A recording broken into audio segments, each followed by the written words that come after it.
umalis kayo, edi sana lahat tayo happy. Ang pinakamalaking parte ng plano ko. Muli namang pinabulaanan ni Justice Secretary Laila De Lima ang kumakalat na ulat ukol sa di umano'y partisipasyon ng mga tropang Amerikano sa Mamasapano encounter. Samantala, dumating na sa bansa ang bagong batch ng mga Pilipinong inilikas mula sa Libya. Samantala, nilinaw ng palasyo na nais lamang ni Pangulong Noynoy Aquino na personal na bigyan ng update ang mga lider ng kanyang nakakaharap. Samantala, mahigit 2,000 evacuees sa Mayor Joaquin Enriquez.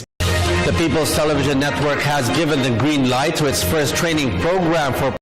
Samantala, muli namang itinaas sa yellow alert ng National Grid Corporation of the Philippines.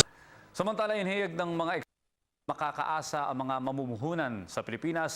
Confidence continues to grow among foreign businessmen to invest in the Philippines. Meanwhile, Acting Health Secretary Janet Garin reiterates there was no breach in quarantine protocols.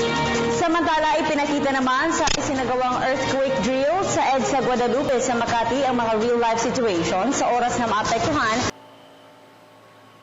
Almighty God, our Father, bless this wonderful nation.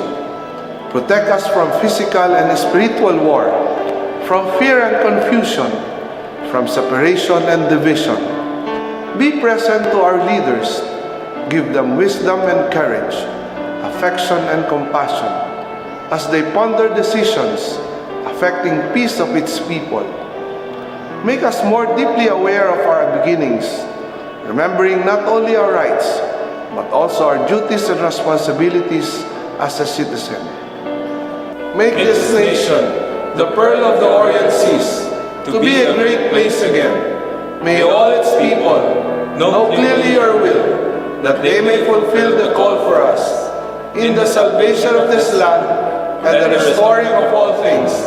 In the name of your Son, Jesus Christ, our Lord and Savior. Amen. Kung nasa ng balita, ikaw at ang Liga ng Katotohanan, magkasama sa pagbabalitang walang kinikilingan. Walang pinoprotektahan, walang kasinungalingan, serbisyong totoo po lamang. Ako po si Vicky Morales. Ako naman, Arnold Clavio. Susunod ang Reporter's Notebook. Tampok ang issue ng Black Coral Smuggling. Hanggang bukas, sama-sama tayong magiging saksi.